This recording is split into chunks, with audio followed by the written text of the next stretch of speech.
San Francisco மாநாட்டின் முதலீட்டாளருடைய மாநாட்டில் பங்கேற்பதிலே நான் பெருமைப்படுகிறேன், மகிழ்ச்சி அடைகிறேன். உலகின் மிகப்பெரிய மதிப்புமிக்க பெருமை அமெரிக்காவுக்கு உண்டு என்பது அனைவராலும் ஏற்றுக்கொள்ளப்பட்டிருக்கக்கூடிய உண்மை. அப்படிப்பட்ட அமெரிக்காவுக்கு நான் வந்திருப்பதை பெருமையாக கருதுகிறேன்.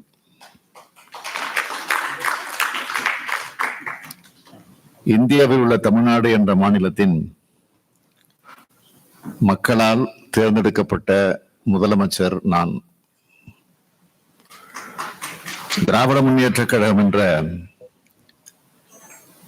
75 ஆண்டுகள் பழமையான அரசியல் இயக்கத்தின் தலைவராக நான் இருக்கிறேன். இப்பொழுது தமிழ்நாட்டை 6வது முறையாக ஆட்சி செய்து கொண்டிருக்கிறோம். இந்திய நாட்டில் பலமுறை எங்களது கூட்டணி பிரதமர்களை உருவாக்கி ஆட்சியில் இருந்திருக்கிறது. எனது தந்தையை பற்றி உங்களில் பலர் கேள்விப்பட்டிருப்பீர்கள். முத்தமிழறிஞர் கலைஞர் அவர்கள் தமிழ்நாட்டில் 5 முறை முதலமைச்சராக இருந்திருக்கிறார். இந்திய நாட்டின் பல பிரதமர்களை உருவாக்கி இருக்கிறார். அப்படிப்பட்ட புகழுக்கு சொந்தக்காரர் அவர். 1971ஆம் ஆண்டு முதலமைச்சராக இருந்தபோது தலைவர் கலைஞர் 71ஆம் ஆண்டு முதலமைச்சராக இருந்தபோது அமெரிக்காவுக்கு வருகை தந்தார். இப்பொழுது நான் வருகை தந்திருக்கிறேன். புகழ்பெற்ற அமெரிக்க நிறுவனங்கள் பல இந்தியாவில், குறிப்பாக தமிழ்நாட்டில் தொழில் நிறுவனங்களை நடத்தி வருகின்றன. சென்னை பற்றி நீங்கள் அனைவரும் நன்றாக அறிந்திருப்பீர்கள். இந்தியாவிலே 2வது பெரிய பொருளாதாரமாக தமிழ்நாடு இன்றைக்கு விளங்கி கொண்டிருக்கிறது. 48 விழுக்காடு நகரமயம் ஆக்கப்பட்டுள்ளது. இந்தியாவில் உள்ள பெரிய மாநிலங்களில் அதிக அளவில் நகரமயமாக்கப்பட்டுள்ள மாநிலம் தமிழ்நாடு தான். நிலையான வளர்ச்சி இலக்குகளை செயல்படுத்துவதில் முதல் மாநிலமாகவும் தமிழ்நாடு விளங்குகிறது. சீரான மற்றும் பரவலான வளர்ச்சியை உறுதிப்படுத்தும் வகையில் பல்வேறு வளர்ச்சி மையங்கள் மாநிலம் முழுவதும் ஏற்படுத்தப்பட்டிருக்கிறது.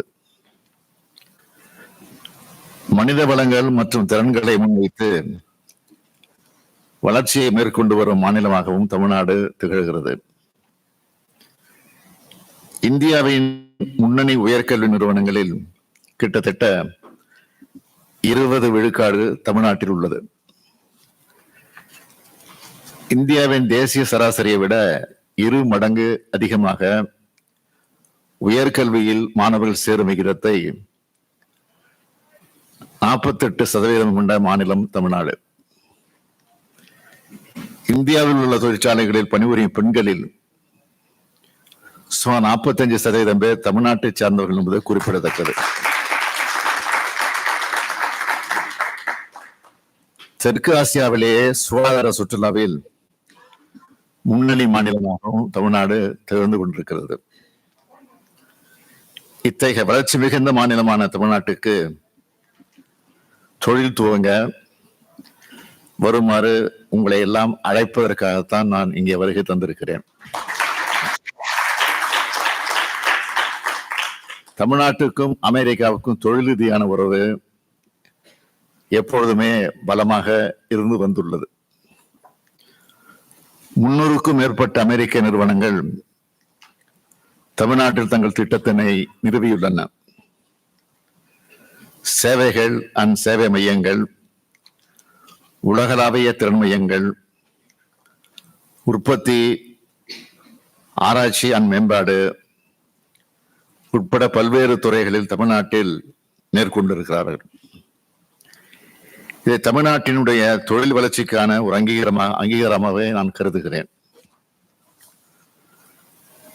Cognizant, Ford, Caterpillar, Flextronics, Sanmina, Visteon, HP, Applied Materials, General Electric, UPS, Pfizer, Honeywell, PayPal, Qualcomm போன்ற பெரும் நிறுவனங்கள் தங்களது உற்பத்தி திட்டங்களை தமிழ்நாட்டில் நிறுவியுள்ளன.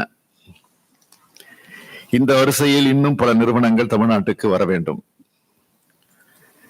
ஏற்கனவே தொழில் தொடங்கியுள்ள நிறுவனங்களும் தங்கள் தொழிலை இன்னும் விரிவுபடுத்த வேண்டும் என்று கேட்டுக்கொள்கிறேன். உங்களது ஒவ்வொரு நிறுவனமும் ஒவ்வொரு விதத்தில் சிறந்தது. எனவே உங்கள் ஒவ்வொருவரையும் மிக முக்கியமாக நான் கருதுகிறேன். சான் பிரான்சிஸ்கோ பே மற்றும் கலிபோர்னியாவில் இருந்து எங்களது அழைப்பை ஏற்று மதித்து இங்கு திரளாக குழுமி இருக்கக்கூடிய முதலீட்டாளர்களை நான் அன்புடன் வரவேற்கவும் கடமைப்பட்டிருக்கிறேன். சான் பிரான்சிஸ்கோ பே பகுதி, குறிப்பாக சிலிகான் வேலி தொழில்நுட்பத்துறையின் வளர்ச்சிக்கு பெயர் பெற்ற பகுதி என்பது உலகம் அறிந்த உண்மை. தமிழ்நாட்டின் முன்னேற்ற பயணத்தில் பதிலளிக்கக்கூடிய துறைகளை பற்றி விவாதிக்க அமெரிக்காவில் உள்ள பெருந்திட்டங்களின் தலைவர்களை ஒரு பொது மேடைகளை கொண்டு வருவதே இந்த மாநாட்டினுடைய முக்கிய குறிக்கோள். தமிழ்நாட்டின் பொருளாதார வளர்ச்சியை விரைவுபடுத்துவதற்கான வழிகளை கண்டறியும் பயனுள்ள விவாதங்களுக்கு இந்த மாநாடு பெரும் உதவிகரமாக அமையும். ஆசிய நாடுகளின் நுழைவாயிலான சென்னையிலிருந்துதான் நான் வருகை தந்துள்ளேன். தமிழ்நாடு இன்று உலகில் வேகமாக வளர்ந்து வரும் பொருளாதாரங்களில் ஒன்று. 39,000க்கும் மேலான தொழிற்சாலைகள், 2.6 மில்லியன் அளவிற்கு தொழிற்சாலைகளில் பணிபுரியும் பணியாளர்கள் என்ற அளவில் அகில இந்திய அளவில் முதலிடம் வகிக்கும் மாநிலமாக தமிழ்நாடு விளங்குகிறது. இந்தியாவின் மொத்த உள்நாட்டு உற்பத்தியில் தமிழ்நாட்டின் பங்கு அதிக அளவில் உள்ளது. மின்னணுவியல், மோட்டார் வாகனம் அண்ட் மோட்டார் வாகன உதிரி பாகங்கள், ஜவுளி மற்றும் ஆடைகள் ஆகிய பொருட்களின் ஏற்றுமதியில் இந்தியாவிலேயே முதல் மாநிலமாக விளங்குகிறது. ஏற்றுமதி தயார்நிலை குறியீட்டிலும் தமிழ்நாடு முதலிடம் வகிக்கிறது. சேவைகள் ஏற்றுமதியில் 2ஆம் இடம் வகிக்கிறது.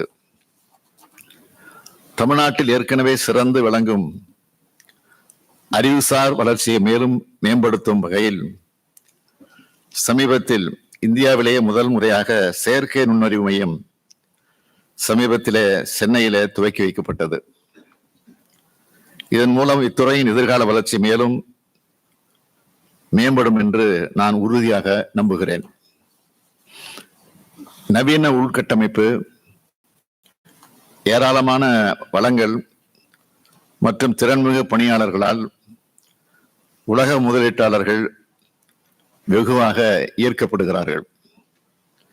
மக்களின் ஆற்றலை தமிழ்நாடு நன்கு பயன்படுத்துகிறது. தமிழ்நாட்டின் மக்கள் தொகையில் இளைஞர்கள் மற்றும் பணிபுரியும் வயதினர் ஆகியோரின் மக்கள் தொகை சற்றே அதிகம். இது எதிர்கால வளர்ச்சிக்கு ஒரு தனித்துவமான நன்மையை வழங்குகிறது. எனினும் அதற்கேற்றவாறு வேலை வாய்ப்புகளை உருவாக்குவது எங்களுடைய இலக்கு. இதன் பொருட்டு பல்வேறு முன் முயற்சிகளை நாங்கள் மேற்கொண்டு வருகிறோம். 2030ஆம் ஆண்டுக்குள் தமிழ்நாட்டை $1 டிரில்லியன் அமெரிக்க டாலர் பொருளாதாரமாக மாற்ற வேண்டும் என்பது எங்களுடைய லட்சிய இலக்கு.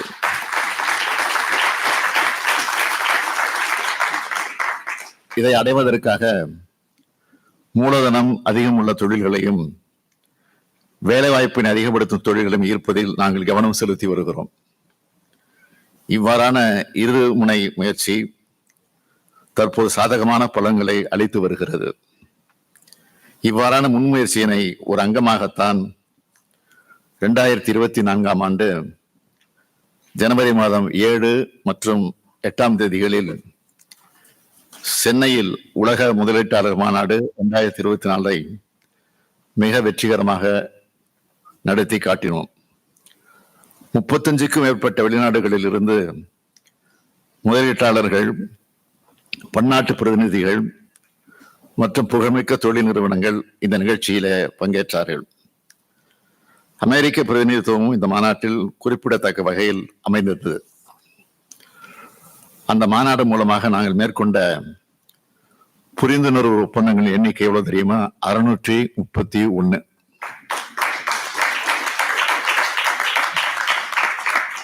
ஈர்க்கப்பட்ட முதலீடுகளின் மதிப்பு 80 பில்லியன் அமெரிக்க டாலர்கள். இதன் மூலமாக 1.4 மில்லியன் பேருக்கு நேரடியாகவும் 1.2 மில்லியன் பேருக்கு மறைமுகமாகவும் வேலை வாய்ப்பும் கிடைக்கும்.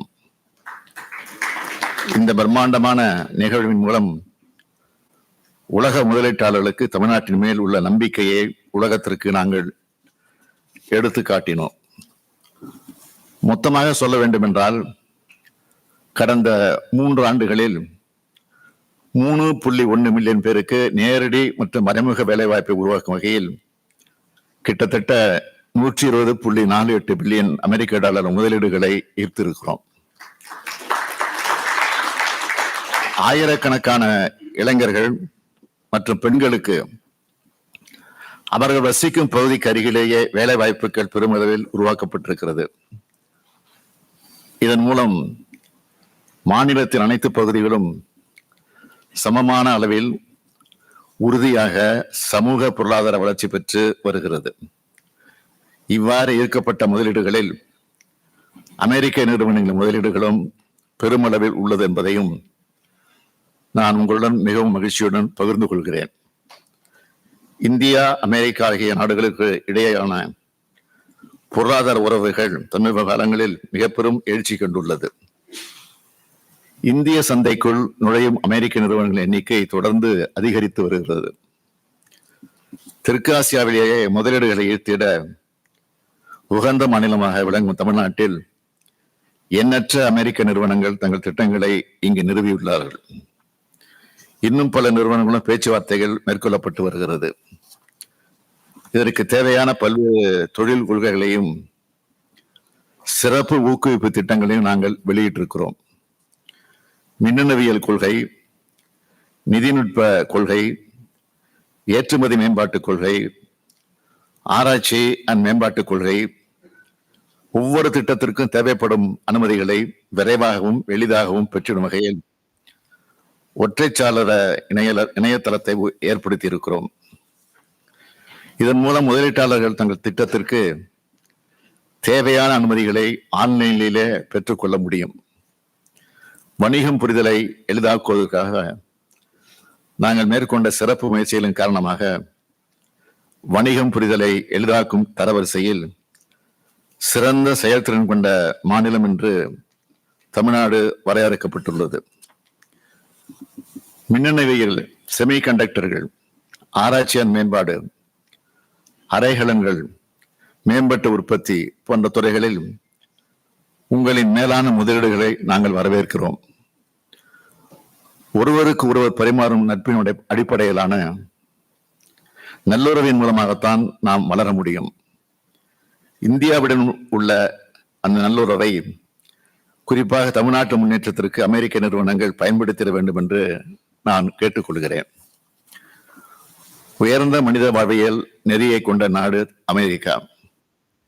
அந்த அடிப்படையோடு தமிழ்நாட்டின் தொழில் மற்றும் பொருளாதார மேம்பாட்டுக்கு நீங்கள் பங்களிக்க முதலீட்டாளர்களை சிவப்பு கம்பளம் விரித்து தமிழ்நாடும் உங்களை வரவேற்க காத்திருக்கிறது.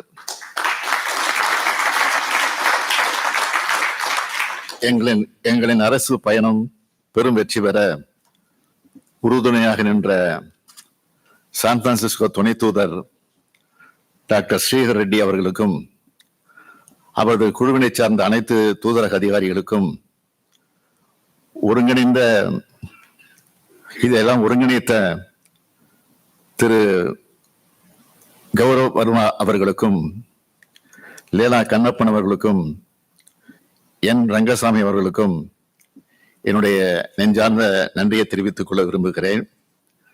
இம்மாநாடு சிறப்புற நடைபெறுவதற்கு பெருமளவில் வருகை புரிந்துள்ள தொழிலதிபர்களுக்கும் பல்வேறு நிறுவனங்களின் தலைமை அதிகாரிகளுக்கும் எனது மனமார்ந்த நன்றியை தெரிவித்துக் கொண்டு, உங்களை எல்லாம் இந்த மாலை நேரத்தில் மகிழ்ச்சியோடு காண்பதற்கு ஒரு நல் வாய்ப்பை ஏற்படுத்தி தந்திருக்கக்கூடிய அனைவருக்கும் என்னுடைய இதயபூர்வமான நன்றியை தெரிவித்து என் உரையை நிறைவு செய்கிறேன். நன்றி, வணக்கம்.